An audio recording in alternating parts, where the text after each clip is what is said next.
everybody, what's up? It's me, Najah Marie, back with another video, and in this one I'm showing you guys how I went about creating my vision board for 2022. For every new year, I write out my goals and a few one-word intentions for what I want my year to look like, and I make a vision board as a visual representation of such. I hope y'all noticed I used the word intentions versus goals here. An intention sounds more holistic and natural. There's less pressure. An intention is basically a guide or a principle for you to implement into your daily life, which forces you to focus more on the internal versus external. For example, what's happening outside of yourself, like what's happening in your current situation.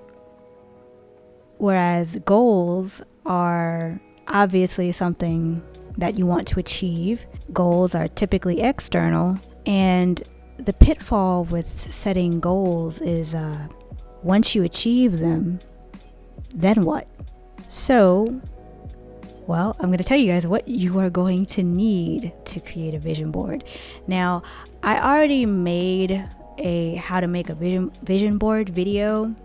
However, I'll just to give you guys the short and simple list of things. So what you're going to need for your vision board is, if you're a hands-on person like myself and you want to make this process more of like an arts and crafts kind of thing, you're going to need scissors, plenty of magazines, tape or glue sticks if you prefer, a poster board, and a lot of time. Or if you want to be efficient and save paper and or materials, you know, because we're trying to save the planet here, you're going to need a laptop. You can use any laptop. You're going to need Google or a Pinterest account, a photo editing program, photo paper or printer paper, and a picture frame. Before I even began putting my vision board together, I wrote all of my New Year's goals and intentions in my journal, and I put them into categories. And once I categorized them, I went to my Pinterest account and searched for pictures that fit the general idea of each goal.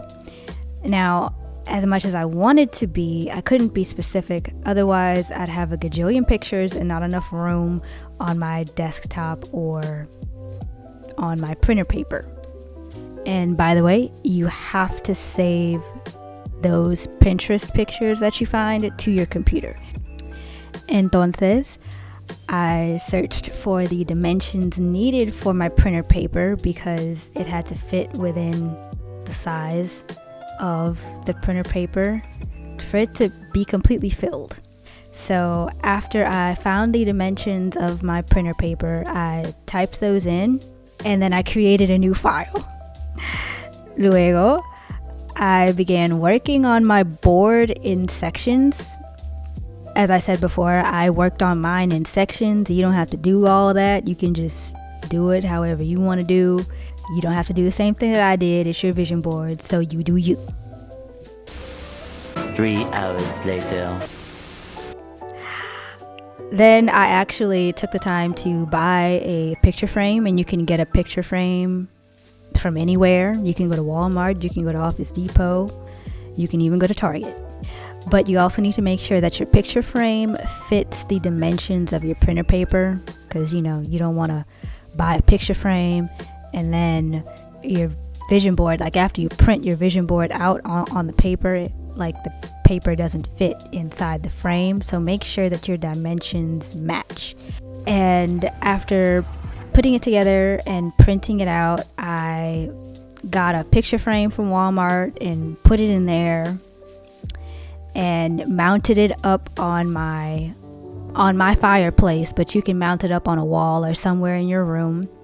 And I put it above my television because that's like the first thing I see when I wake up in the morning, so it just made sense to put it there. And that's pretty much what I did in order to create my vision board. them too. And I'm pretty sure you guys can probably tell from the rest of my vision board, like what it is that I hope to incorporate next year. So I am going to end this video here. And if you've been liking my content thus far, don't forget to hit that like button, comment, and subscribe below. And I'll catch you guys in the next one. Toodles!